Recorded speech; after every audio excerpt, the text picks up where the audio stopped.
disinfect.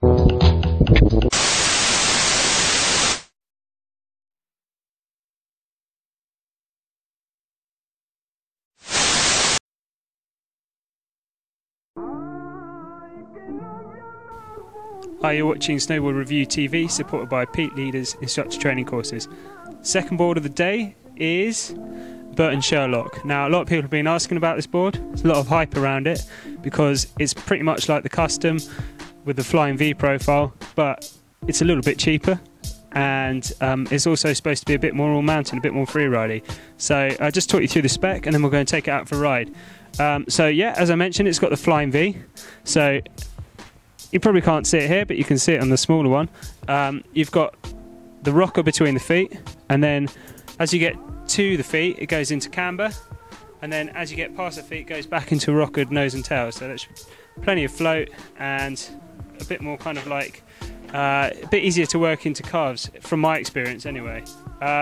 Also, it's got a pretty strange shape. It's directional twin, but as it kind of goes past the radius of the nose, it goes flat for about 5 centimeters.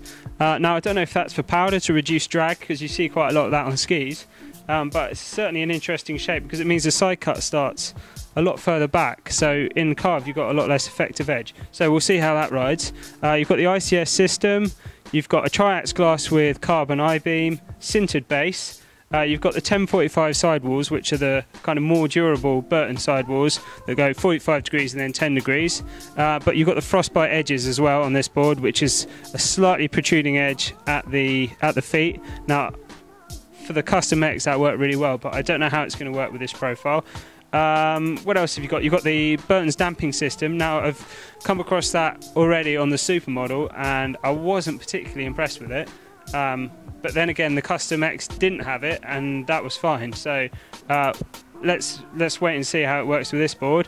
You've got the sintered base, and you've also got this pretty cool top sheet that, although the graphics don't look anything special now, scared the life out of me last night when I went to bed, turned the lights off, and it was glowing like a ghost, like proper luminous.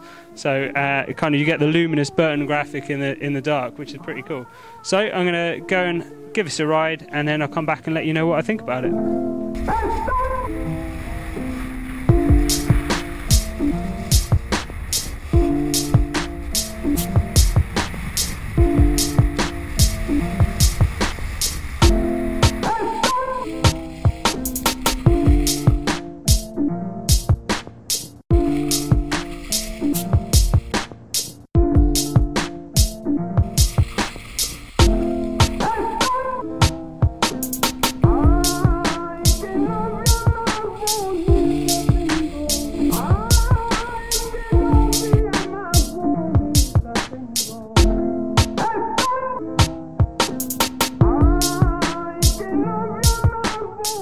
So yesterday I took out Burton's radical new design, the Sherlock.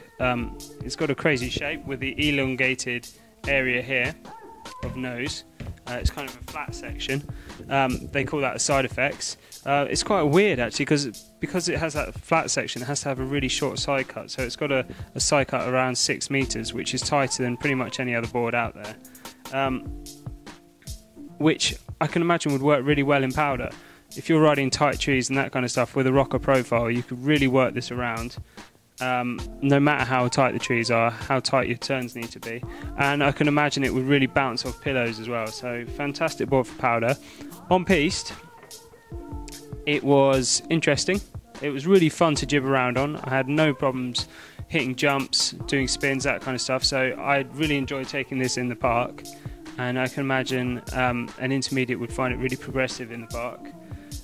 Certainly if they want to ride all mountain with it as well. On the pistes, where it got really hard and crusty, I found that the board skipped out a little bit. The frostbite edges, I didn't seem to have any more grip at my feet, but because this flat section here, most of the grip seemed to be right at the start of the effective edge on the nose and tail, and that meant that when it did skip out, I was all over the show. So for really hard pistes, yeah, it doesn't really have the benefits of camber, and it certainly wasn't as damp as maybe some of the Nether Summer boards with a similar profile. But for all round, just cruising around, mucking about, it was fantastic fun.